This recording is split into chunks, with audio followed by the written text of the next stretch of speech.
ایک شخص حضرت موسیٰ علیہ السلام سے اصرار کرنے لگا کہ مجھے جانوروں کی بولی سکھا دیجیے۔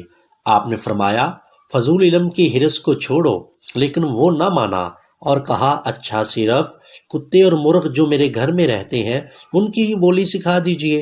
موسیٰ علیہ السلام نے اللہ پاک سے دعا کی، اے اللہ اس کو ہدایت دیجیے۔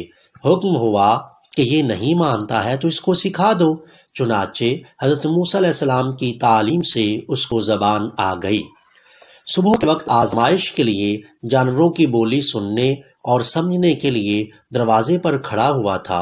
اتنے میں گھر کی خادمہ نے گھر کا دسترخوان جھاڑا، اس میں سے ایک روٹی کا ٹکڑا گرا، مرغ دوڑا اس کو جپٹ کر لے گیا۔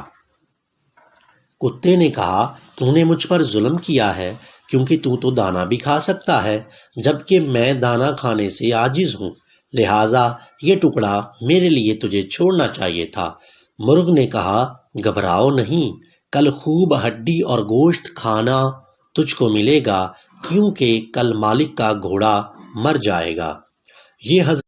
یہ حضرت دروازے پر کھڑے سن رہے تھے، فوراً گئے اور گھوڑے کو بیچ آئے۔ بیچارہ مرغ کتے سے شرمندہ ہوا۔ جب دوسرا روز ہوا، خادمہ نے دسترخوان جھاڑا، روٹی کے ٹکڑے گرے، مرغ نے روٹی کا ٹکڑا اٹھا لیا، اور جب کتے نے اعتراض کیا تو مرغ کہنے لگا اچھا بھائی گھبراتا کیوں ہے، کل مالک کا خچر مرے گا تو تم خوب دعوت اڑا لینا۔ یہ حضرت پھر سن رہے تھے، انہوں نے فوراً جا کر خچر کو بیچ دیا۔ جب تیسرا روز ہوا تو کتے اور مرغ کی آپس میں بات چیت ہوئی تو مرغ کہنے لگا بھائی گھبراؤ نہیں، آج جو مالک ہے اس کا غلام مر جائے گا اور اس کے خوب کھانا۔ اس نے فوراً غلام کو بھی اسی روز بیچ دیا۔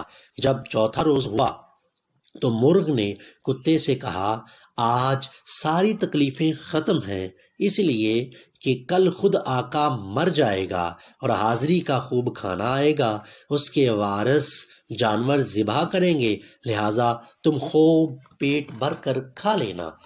جب یہ سنا تو یہ سن کر اس حضرت کے ہوش اڑ گئے اور وہ دوڑتا ہوا حضرت موسیٰ علیہ السلام کی خدمت میں حاضر ہوا اور کہنے لگا یا حضرت مجھے بچا لیجئے۔ آپ نے بطور ملامت اور ڈانٹ فرمایا کہ جاؤ اب اپنے آپ کو بھی بیچ ڈالو، شاید گھوڑے وغیرہ کی طرح بیچ کر نقصان سے بچ جاؤ، تم قضا سے بچنے میں ماہر ہو گئے ہو، لہٰذا جاؤ اور اب اپنا نقصان بھی کسی اور پر ڈال دو اور اپنی تھیلی بھر لو۔ پھر فرمایا اب تیر کمان سے نکل چکا ہے، ہاں صرف یہ دعا کر سکتا ہوں کہ اس وقت تم ایمان کے ساتھ جاؤ۔ چنانچہ اللہ تعالیٰ نے حضرت موسیٰ علیہ السلام کی دعا قبول فرمائی اور اس شخص کا خاتمہ بالخیر ہوا۔ اس واقعہ سے ہمیں یہ معلوم ہوتا ہے کہ ہمیں فضول اور غیر نافع علوم حاصل کرنے سے بچنا چاہیے۔